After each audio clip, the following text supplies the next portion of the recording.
النهارده يا جماعه هقول كام معلومه تكمله على اللي قلناه المره اللي فاتت، معلومات بسيطه كده. منها ان انا لو عندي نيو مثلا كده وقايل ان انا معايا دايره كده، تمام، او مربع عامل كده، طبعا واخد ستايل، فرايت كليك عليه وكلير، تمام. ده كده معلش كنت بحرك الباك جراوند لما بتيجي عليها وتيجي تحركيها تديكي مشكله عشان مقفوله بالاف كده. حلها بسرعه كده، دبل كليك عليها تقول له اوكي، ده بيحولها للير عادي خالص، بعد كده تحركيه وتدلتيه حتى مفيش مشكله. فهم؟ طيب كنترول زد،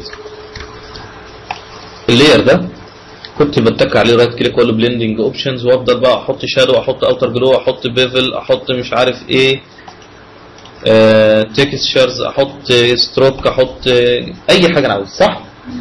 طيب افرض دلوقتي انا ما عنديش يعني احساس حلو بالبلندنج اوبشنز ديت، ما بعرفش احط. هل في حاجات جاهزه ممكن نستخدمها؟ بتيجي منين؟ هتلاقي من قائمه ويندو حاجه اسمها ستايلز، اقف عليها يفتح لك حاجه اسمها الايه؟ الستايلز، عباره عن حاجات بالمنظر ده. تختار واحده فيهم، بص تبدا اوتوماتيك تتحقق على مين؟ على الثانيه، وتلغي اللي قبلها، او تقولي له نون يعني الغي. ممكن افتح السهم الصغير ده كده واقول له هات لي دي كلها انواع. في حاجه اسمها بوتنز يعني زراير، لو بتعملي زراير مثلا في سي دي او في على النت، او طبعا يعني في حاجات منها يعني اساسا ما تتشافش يعني، بس في حاجات منها حلوه. منها ايه؟ اللي هي اللي بيعجبوني يعني الويب ستايل. طبعا الرساله دي احنا عارفينها، معناها اوكي يعني شيل اللي موجودين وحط دول مكانهم، او ابند يعني خلي دول وضيف دول ليهم، فبالفعل هتلاقيهم ضافهم لك تحت كده. المهم دول هتلاقي فيه مجموعه من الزراير اللي فعلا قد نستخدم. ده زرار شيك جدا، خاصه لو كتبنا عليه باللون مثلا الابيض او الرمادي، ممكن ده باي لون شغال. ده ابيض تكتبي طبعا عليه، ما ينفعش لون غامق واكتب فوقيه غامق. ستايلز زي دي كده الى اخره، تمام. يبقى طب فين اللي هي نون؟ مش عاوز ستايل خالص، اما اتك كليك يمين اقول له كلير، او السهم ده اقول له نو، اقول له فين راح فين في نون ستايل.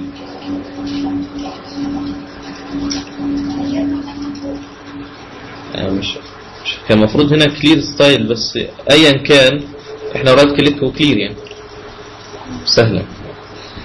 خلاص يا جماعه، يبقى ده بالنسبه لموضوع الستايلز. يبقى انت وحتى انت ممكن بعد ما تختاري كده والله ده جميل، بس يا سلام بقى لو الاحمر ده كان اغمق شويه، تروحي انت ادي الستايلز اللي اديها له كلها، تروحي داخله عليها افكت دبل كليك او رايت كليك بلندنج اوبشنز، يجيب لك هو عمل ايه بالظبط، وتعرفي حتى انت تفتحيه وتدرسيها. افكت عجبك؟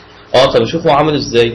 انت بتقولي الكالر اوفرلي اللي هو الاحمر، اداله لون احمر، طب لو خليناه احمر غامق شويه ادانا حاجه زي كده. طب هو ميد ستين لو شلناها، تبداي بقى تقلبي وتشيلي وتحطي ده عمل تاثير كذا، ده عمل تاثير ده اللي عمل التاثير ده، تبداي تشيلي وتحطي لحد ما تفهمي هو ايه عمل فيها ايه بالظبط عشان يوصلها، وده هتستفيدي منه كويس جدا. ده بالنسبه لموضوع الستايلز اللي كنت عاوز اقوله.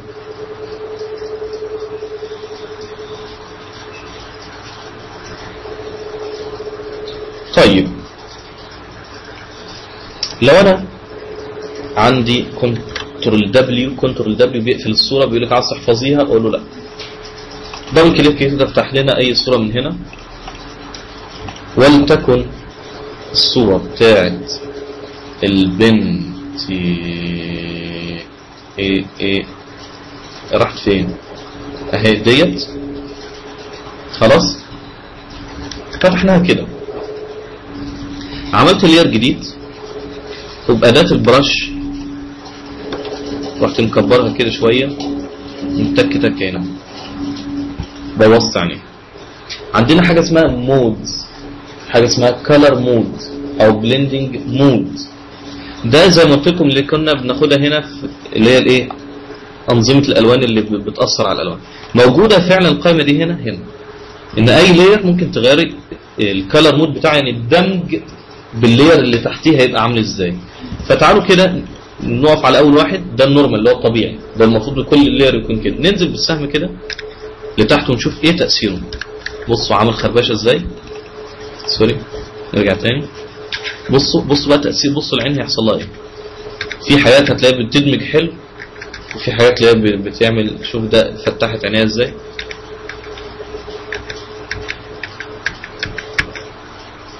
خلت عامله ازاي، خضرة ازاي. فده بيبقى التدرج بين الايه، بين الالوان. انا بصراحه ما اعرفش كل واحد منهم يرمز لايه، وكل واحد فيهم المفروض اما اقول له ايه يبقى ايه، وما اقول له ايه يبقى ايه. بس اللي انا عارفه الاوفرلاي. الاوفرلاي دوت بنستخدمه نكون مثلا عاوزين نخلي عينيها ايه، لونها مثلا عينيها زرقاء يعني، هنختار اللون الازرق وليكن ده كده خلاص، واملى اللاير ده لحد كده مظبوط. اقول له اوفرلاي، يبقى لونها باللون ده فعلا. طيب اللون ده مثلا ناخد الاغمق منه شويه، الت باك سبيس، ده لون قريب فعلا من الوان العين. طبعا زي ما احنا شايفين ان هي داخل شويه على رموشها، فاحنا المفروض باداه الديليت نختار كده اريزر ونبدا نديليت الحاجات اللي طالعه على ايه، على عينيها خلاص. ممكن ناخد من دي كوبي الت واسحب. بص حط لما تحط هنا بتبقى عامله ازاي، اوفرلاي. تحط هنا كده يبقى غيرنا لون عينيها ولا لا. طيب عاوزين البنت ديت، احنا زي ما قلنا متفقين ان هي مش محتاجه حاجه، بس مثلا هنعمل لاير جديد كده واقول له اعمل سيلكشن كده، سوري طبعا واخد بياخد تقاطع، فانا امسكه كده عشان اخش في مكانه، واتك من قائمه سيلكت موديفاي. بعد ذلك نكمل موديفاي، نقول له فيذر عشان يعمل ايه، تنعيم للحواف، نخليها مثلا مقدار 30 ده هي اساسا بيقول لي اصغر من ال 30. طب انا اسف، كنترول زد اقول سيلكت نخليها 15، بحيث لو مليتها كده دلوقتي تمام، فانا هملاها ما تخافوش، هروح مليها مثلا ايه حاجه كده، واخليها ايه اوفرلاي، فاكنها حاطه ايه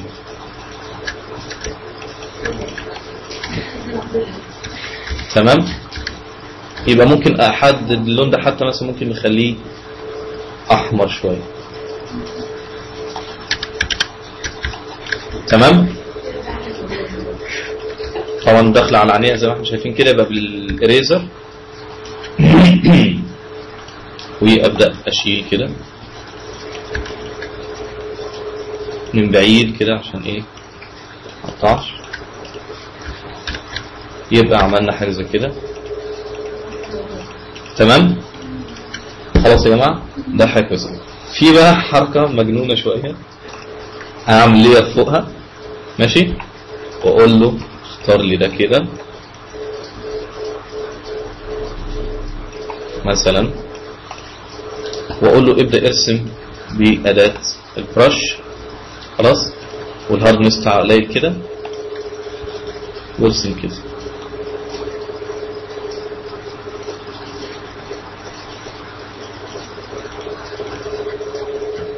واقول له اوفرلاي ماشي. ممكن ابدا بقى اغير بقى، او اتك شيفت زائد وناقص بيبدا يغير بين الايه، بين البلندنج اوبشنز دي، واخدين بالنا. بصوا تاثير الدمج اللونين على بعض بيعمل ايه تمام، وهكذا 100 100. بس هي طبعا محتاجه ان انا بعمل ايه، ديليت كاربين نو اريزر الاي اريزر، يعني الى اخره. مش ده طبعا اللي احنا عاوزين نعمله، نشيل الكلام ده ونرجع دول كده، يبقى دي حاجه من اللي احنا عاملينها. طيب دي الحاجه اللي انا كنت عاوز اكلمه، ان في حاجه اسمها الكالر ايه، الكالر مود. بصوا لو انا مثلا الصوره دي، فاكرين الاداه دي بتاعت الستام؟ اتك كده اخد لقطه من النص وافتح لير جديد واكبر كده واروح مكون هنا ايه حاجه وعلى اللير ده بحيث اعرف احركه. فاكرين ليه بعمل اساسا على لير جديد؟ واجيب دي كده. بص لو تكيت شيفت وزائد وناقص او من هنا كده اغيرهم، يعني اما من هنا او من هنا، ناقص ناقص كده. بصوا الدمج اللي بينهم بيحصل ايه، منها الحلو ومنها طبعا اللي ما ينفعش.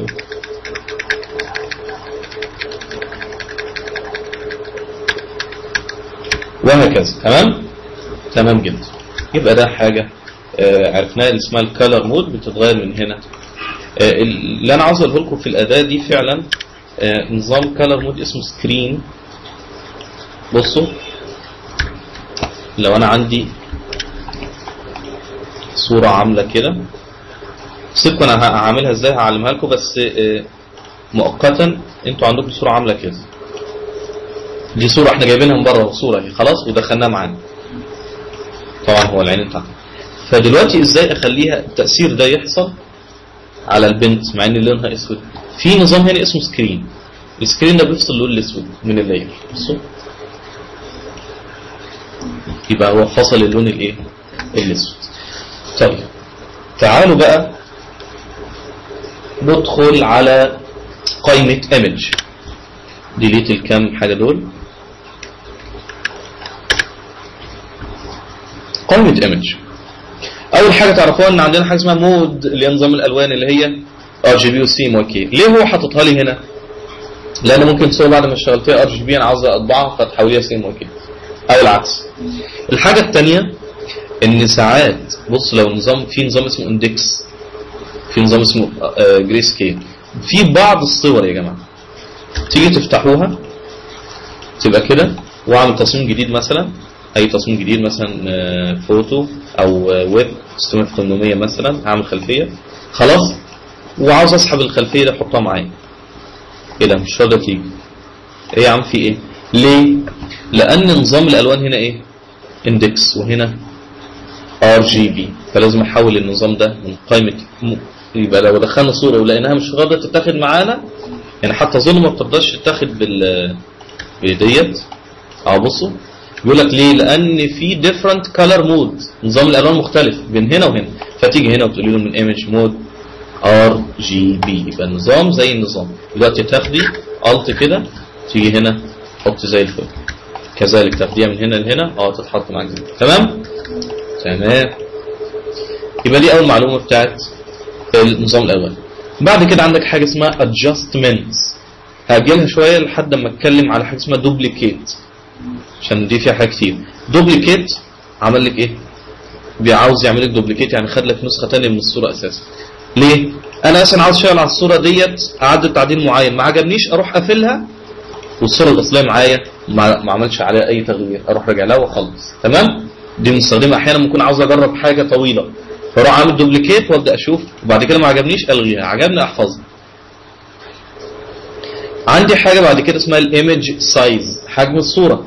يقول لك والله الصوره بتاعتك ديت حجمها كذا في كذا، ممكن اقول له بالبكسل بالبوصه باي حاجه بالبوينت. البكسلز فين؟ البكسلز فوق اهي، بالبكسلز بالبيرسنت 100% وهكذا. يبقى ديت الاحجام بتاعت الصوره، ممكن اغيرها اصغر او اكبر الصوره من هنا. تمام؟ وهنا في بصوا علامه لينك كده معناها هنا بالسنتي اهي، مثلا لو دي 41 سم بصوا الرقم تحت ده 22 سم بيتغير اوتوماتيك. ايه؟ ليه؟ لانه بيكبرها ويصغرها محافظا على نسبه الايه؟ الطول للعرض، ودي ميزه حلوه. طيب الريزوليوشن 72 زي ما هو، عاوز تزوديه عاوزه، بس لو زودتيه يعني مش هيديك النتيجه اللي هيعلي لك جوده الصوره، مش هيعليه ولا حاجه، ده هيعمل لها ستريتشنج في البيكسلز زي ما احنا عارفين. طيب مثلا لو عملت كده اوكي خلاص صغر لك فعلا الصوره عن حجمها، كنترول زد ارجع عن الكلام ده. طيب في بعد كده حاجه اسمها كانفاس سايز، لو وقفت عليها هيقول لك والله الصوره دي طولها وعرضها كذا، ممكن اقول له عرضها بدل ما 41 خليه 30، الرقم ده زي ما هو. ايه ده؟ يعني هيصغر الصوره كده ويخلي الهايت بتاع زي ما هو، لو قلت كده اوكي كده يبقى ده تقريبا بيعمل سكيلينج بس مش يمطها بقى، لا بيقص بقى. طيب لو بس كنترول زد انا عملت كانفاس سايز. طب بيقول لك القص ده عاوز يكون ناحيه ايه؟ زي ما هو كده يبقى من هيجيبها من جميع النواحي، سواء من هنا او من هنا، يبقى من جميع النواحي هيبدا يقص من الصوره. ممكن اقول له لا من هنا كده، يعني قصها يمين. فبص لو قلت له دلوقتي بدل ما الويدث 41 اخليه 20، بصوا قصها من ناحيه الايه؟ اليمين، وساب الايه؟ الشمال زي ما هو. اقول له كنترول زد قصها لي ناحيه الشمال، بدل ما هي الويدث بتاعها 40 اخليه 30. بروسيد اوكي، يبقى قص من ناحيه يمين من ناحيه الشمال. مفهوم يا جماعه؟ اما زي ما قلت لك لو ما اتكتش على حاجه من دول يبقى زي ما هو، كذلك الطول ايه. طيب يبقى ده بالنسبه لموضوع الايه؟ الكانفاس سايز. كانسل. ممكن اقول له ريليتيف، اقول له مثلا 30 وهنا 20. عمل ايه؟ كبرها عن حجمها بنسبة 30 و20. بصوا حجمها دلوقتي بقى عامل ازاي؟ بقى 71، يعني هو بيزود على حجمها. خلاص ملهاش لازمة. كنترول الت زد نرجع زي ما كنا.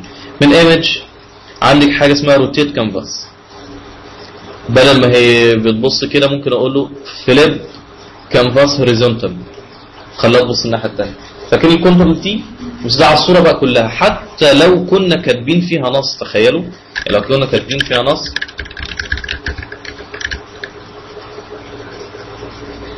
بكبر كده بالكنترول شيفت اكبر منه. خلاص لو انا كاتب نص اهو كده وعملت من قائمة ايمج روتيت وفليب، عكس النص نفسه كمان. ودي ساعات لما كنت شغال في مكتب دعاية اعلان كان يقول لي اعمل لي حاجه اسمها كلك مقلوب، يعني يقول لك صمم لي التصميم بعدين اقلبه. خلاص لحاجات هم عاوزينها في الطباعه يعني. فاما تقلبي لي الصوره كلها ازاي؟ كلها كده على بعضها، بمهما لو فيها 100 لاير، لو فيها تكست، لو فيها اي حاجه، ايمج تقلبها 90 درجه بقى 180 زي ما تحبي. خلاص. طيب كنترول الت زد، كنترول الت زد، كنترول الت زد، اقفل ده شيل ايمج. بعد كده تعال نخش بقى على الادجستمنت. خلاص يبقى عرفنا كام معلومه كده في قائمه ايمج مهمين، وهو ده اللي انا عاوزكم تعرفون منها كلها. ايمجز، ادجستمنتس، عندك حاجه اسمها كيرفز اللي انا كنت بكلمكم عنها من شويه. كيرفز دي يا جماعه بتتحكم في الالوان بتاعه الصوره، درجه تشبع الصوره من كل لون. احنا عند الصوره دي ايه؟ ار جي بي صح؟ فهتلاقي تحكم في اللون الاحمر والاخضر والبلو. فلو مسكت الاحمر مثلا وزودته، او بس نكبر الصوره شويه عشان نشوف التاثير وهو بيحصل. ايمج ادجستمنت كيرفز، قول له والله امسك لي اللون الاحمر عليه قلله.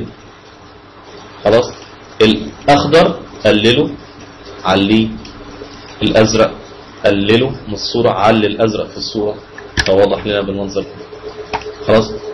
ار جي بي لا ده بقى كله على بعضه يعلي ويوطي ايه؟ اضاءه الصوره. فانا لخبطت الدنيا، فاتك اعمل اراجع كل حاجه زي ما كانت ازاي. اتك الت نلاقي الزرار بتاع الكنسل بقى اسمه ايه؟ ريست. الت واتك كده فيرجع كل حاجه زي ما كانت. اما تبقي شغاله ار جي بي تعرفي تمسكي النقطه دي تحركيها كده يبقى فتح الصوره عموما، او كده يبقى غمق الصوره عموما. هرجعها كده تاني، او عاوز الغيها بقى سواء جت كده باظت مني اديت نقطه غلط اي ما بتتك على كده بيديكي نقطه. لو اتحركت ممكن تعمل لك ايه؟ مشاكل. الغي نقطه ازاي؟ اسحبها ايه؟ وارميها بره. اسحبها وامشي اخرج بيها بره بس كده تتلغي، اسحبها واخرج بره بس كده تتلغي. مفهوم؟ طيب ممكن امسك اللي فوق ديت واجيبها يمين شويه، فدي بتفتح الفاتح اللي هو الالوان الفاتحه اللي هو الابيض بس. بصوا بس الابيض عمال بيزيد ازاي الابيض بس، لكن الحتت الغامقه مثلا اللي هو الاسود مثلا ناحيه بقها ما بيحصلوش حاجه، لكن انا غمق بقى الغامق يبدا يغمق. بصوا مناطق عينيه، بص الشجر حصل له ايه، لكن الابيض زي ما هو. فهمنا الفكره ديت؟ يبقى الت وريست يبقى يرجع كل حاجه زي ما كانت. ساعات بنعمل حركه كده قوي، نروح معلين ده كده شويه ونقلب ده كده شويه، تحس بزي يعني الصوره كده تحس ان بيبقى فيها بهتان، يروح البهتان ده بان انا اعلي الاضاءه وازود الظل من ايه؟ من الموضوع ده. يبقى ده الحته الغامقه او الظل، دي الحته الفاتحه او النور. اوكي، يبقى اتطبق الكلام ده. نرجع تاني لقائمه ايمجز ادجستمنتس. عندي حاجه اسمها اوتو ليفل واوتو كونتراست واوتو كلر. يعني جاي لك صوره كده حاسه ان الوانها مش مظبوطه وانت مش عارفه تظبطيها، تقولي له اوتو واوتو واوتو يظبط لك الوانها. تعالوا نشوف صوره كده مش متظبطه نظبطها. مش كده ان انا ما اجيبش غير الصور ايه نظبطها.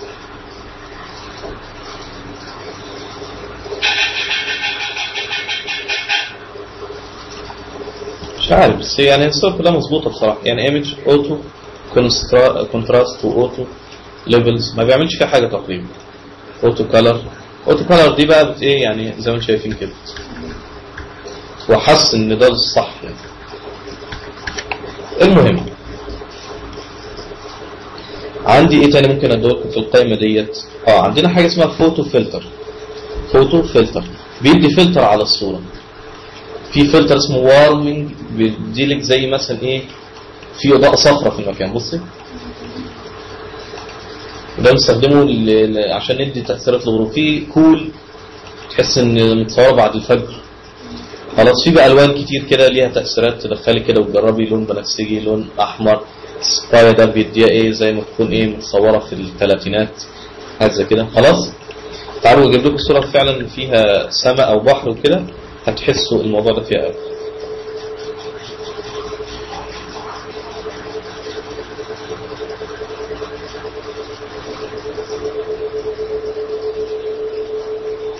حاجه زي كده واخدين بالنا 100%. من قائمه ايمج ادجستمنت فوتو فلتر ازود وارمنج، ازوده. الصوره دي تحس ان هي ايه مثلا، ده تاثير بنعمله احيانا. الكول يخلي لك تحس ان العربيه متصوره بعد الفجر. كول يعني تحس كده ان في تلج كده طلع من الصوره. خلاص ده تاثير بنعمله في تغيير الوان الايه الصوره دي. تحس بقى ان هي ايه سياره مثلا قديمه او عريقه او الى اخره. كنترول زد او كنترول الت زد بنرجع اللي احنا عملناه. التيب بيجيب القوائم نرجعها. ايمجز ادجستمنتس حاجه اسمها هيو اند ساتوريشن. هيو اند ساتوريشن بيعمل ترحيل لالوان الصوره من الهيو ده. بصي السما بقى لونها بتحول ازاي، خدنا بالنا؟ يبقى بيعمل ترحيل لايه؟ لالوان الصوره. يعني الساتوريشن ده لو قلتيه خالص خالص خالص يحولها لك لابيض واسود. علتيه يزود لك الالوان تبقى فاقعه اكتر. بصوا الالوان فاقعه ازاي؟ نزل كده يبقى هاتها لحد ما تبقى ابيض واسود خالص. لايت توطي الضوء تعلي الضوء. بس ده واخدين بالنا بيبهت الصوره، على عكس الايه الاضاءه اللي كان بيعملها الكيرفز. الكيرفز كان بايه يفتح فعلا الصوره. الصوره بقت فاتحه محتفظه، لكن الثاني كده كان بيعمل لها ايه زي ما احنا شايفين. بص تحس كانه حط حاجه بيضاء عليها فوقيها كده ستاره بيضاء. ده مش مظبوط. ايمجز ادجستمنت نقول له حاجه اسمها threshold. انا بس عاوز اوريها لكم. عارفين التاثير ده؟ كنا مثلا مرسومه بالقلم الرصاص او حاجه زي كده. ساعات بنعملها على الاشخاص يعني. threshold صح؟ ممكن بقى تطلع بعد كده على التيشيرت او كده. نقفل دي كده، نقفل دي كده. تعالوا ناخد حاجه